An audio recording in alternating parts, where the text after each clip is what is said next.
शेतकरी मित्रांनो, आज आपण आलो आहे नवीन विषय घेऊन आणि खूप चांगला विषय आहे। तुम्ही आज जो आपण विषय घेणार आहोत त्याबद्दल तुम्हाला थोडक्यात माहिती सांगतो की एक खडकाळ जमीन आहे, ज्या जमिनीमध्ये कोणतंही पीक होत नाही। ज्या जमिनी ज्यांनी जेव्हा घेतली त्या शेतकऱ्यांनी, तेव्हा बरेचसे लोक म्हणायचे की या जमिनीमध्ये काहीच येणार नाही, तुम्ही या जमिनीमध्ये काहीच पिकवू शकत नाही।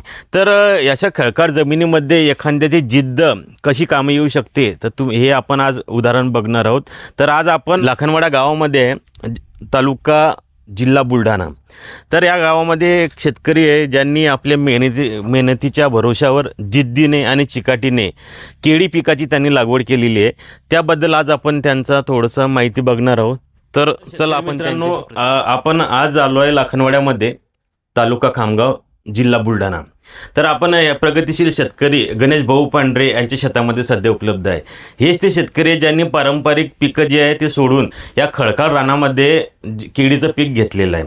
आणि घेतलेलं नाही फक्त, तर चांगल्या प्रकारे, उत्कृष्ट प्रकारे त्यांनी या केळी पिकाची लागवड केलेली आहे। आणि आता तुम्ही बघू शकता हे केळीचं जे पीक आहे खूप चांगल्या प्रकारे दिसत आहे सध्या। तर आपण त्यांच्या तोंडूनच जाणून घेऊ की ह्या खडकाळ रानामध्ये त्यांना कशी प्रेरणा भेटली आणि त्यांनी या केळीसाठी काय नियोजन केलं।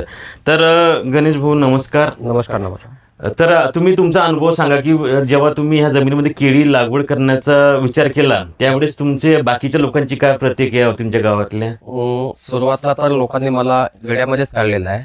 या शेतीमध्ये कपाशी सुद्धा किंवा सोयाबीन सुद्धा हे उत्पन्न येत नव्हतं। बरोबर। आणि मी केळी लावायचं ठरवलं होतं, तर शेतकऱ्यांनी मला, म्हणजे बऱ्याच शेतकऱ्यांनी किंवा मित्रवर्गाने किंवा नातेवाईकांनी सुद्धा मला मूर्ख समजलं किंवा या शेतामध्ये कापूस सुद्धा येत नाही, तू केळी कोणत्या आधारे लावायला लागला। तर मी त्यांना एक दाखवून द्यायचं होतं की जिद्द केली की नाही, वा या शेतकऱ्यांना किंवा मित्रमंडळींना मी केळी लावून दाखवायचीच, या उद्देशाने मी या शेतामध्ये केळी लावलेली आहे। आणि शेती जर विचार जर केला तर हा पूर्ण डोंगराळ भाग आहे। याच्यामध्ये खाली मी ब्लास्टिंग करून सुद्धा माती तयार केलेली आहे। हे बघू शकता की समजा आपण जे खडक आहे खाली तुम्ही बघू शकता, कारण खडकाळ रानामध्ये एक आहे की पाणी खूप लागते। आणि तुम्ही गणेश भाऊ, जसं तुम्हाला नेमकं प्रेरणा कशी भेटली की बा आपण इथं हे केळी करायची काय? नाही, प्रेरणाचा म्हणजे विषय असा आहे की प्रेरणाने मला शेतीमध्ये काहीतरी एक नवीन करायचा छंद आहे। बरोबर। या अगोदर मी सुद्धा कपाशी घेतलेली आहे, सोयाबीन घेतलेला आहे, कारल्याचं सुद्धा उत्पन्न काढून दाखवलेलं आहे। आणि आता ठरवलं की आपल्याला केळीचं उत्पन्न काढायचं आहे। त्या हिशोबाने मी या शेतीमध्ये केळी लावायचा निर्णय घेतलेला आहे।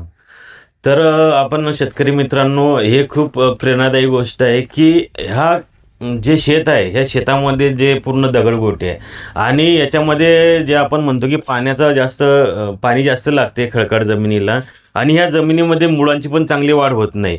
तरी ह्या खडकाळ जमिनीमध्ये एकदम उत्कृष्ट प्रकारे नियोजन करून त्यांनी, बघा आता तुम्ही ही बाग, ही 6-7 महिन्याची बाग आहे। 7 महिन्याची। तर सध्या तुम्ही खोड बघू शकता, हा जो बुंदा आहे, आता हा बुंदा बघा, हित 2 हित पूर्ण हातात पण मावत नाही, म्हणजे की खूप चांगल्या प्रकारे यांनी नियोजन तर केलेलंच आहे।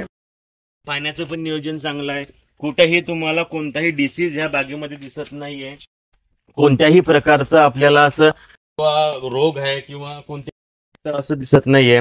आणि सध्या बागेला 7 महिने झाले आहे, तर येण पण सुरू झालेले आहे, 1-2 ठिकाणी त्यांचा घड जो चालू झालेला आहे। तर आपण बघू शकता की आपल्याकडे जे शेती आहे त्या शेतीमधूनच आपण चांगल्या प्रकारे जर नियोजन केलं तर कोणतेही पीक आपण तिथं घेऊ शकतो। हेच आपण गणेश भाऊकडून आज शिकणार आहेत। तर गणेश भाऊ, तुम्ही बाकी शेतकऱ्यांना तुम्ही काय प्रेरणा देऊ शकता तुमच्याकडून? नाही, प्रेरणा द्यायचं म्हणजे असं ठरलं, म्हणजे असा विषय असतो की शेतकऱ्याला जो असतो काहीतरी नवीन करायलाच पाहिजे शेतकऱ्यांनी। आजकाल सोयाबीन, कापूस हे शेतकऱ्याला परवडत नाही, त्याच्यामुळे त्यांनी जे वार्षिक जे उत्पन्न आहे, म्हणजे केळी झालं, फळबाग झालं, याकडे शेतकऱ्यांनी वळलं पाहिजे। आणि त्यातूनच त्यांना 2 पैसे वाचतात शेतकऱ्यांना, आणि त्यातूनच 2 पैसे तो कमवू शकतो। या उद्देशानं पूर्ण शेतकऱ्यांनी केळी या उत्पन्नाकडे वळायला पाहिजे। तर गणेश भाऊंनी खूप चांगला आपल्याला संदेश दिला आहे की आपले जे पारंपरिक पिकं आहे, जसं सोयाबीन आहे, कापूस आहे, उडीद, मूग, हे तर पिकं आपल्याला घ्यायचेच आहे, परंतु हे जे कमर्शियल पिकं आहे, जे कॅश क्रॉप म्हणतो आपण, ते घेणं आपल्याला करायचे असेल तर शेतकऱ्यांनी हे पिकं हमखास घ्यावे, जसं केळी झालं आणि फळबागा झालं, कारण यामधून जे उत्पन्न आहे ते आपल्याला चांगल्या प्रकारे मिळते। आणि आपण पारंपरिक पिकं सोडून आपल्याला ह्या पिकाकडे वळावंच लागेल, कारण जे उत्पन्नाचा जसं सोयाबीन झालं, कपाशी झाला, आज तुम्ही त्याचे आपल्याला भाव मिळत नाही, त्यापासून उत्पन्न चांगलं मिळत नाही. परंतु हे जे केळी पीक आहे, असं जर तुम्ही पीक जर घेतलं कॅश क्रॉप, तर तुम्हाला त्याच्यातून चांगल्या उत्पन्नाची एक नवीन संधी उपलब्ध होईल. तर चालेल, धन्यवाद गणेश भाऊ, तुम्ही तुमचा वेळ दिला आम्हाला, त्याच्याबद्दल धन्यवाद. तसंच बाकी शेतकऱ्यांचं पण असं काही प्रेरणादायी गोष्टी असतील, काही कहाण्या असतील, तर तुम्ही आपल्या कमेंटमध्ये लिहा, आम्ही तुमच्याशी संपर्क करू. फक्त बुलढाणा जिल्ह्यातील जे शेतकरी आहेत त्यांनीच संपर्क करावा, कारण बाकी ठिकाणी आमचं जाणं पॉसिबल नाही. तर धन्यवाद.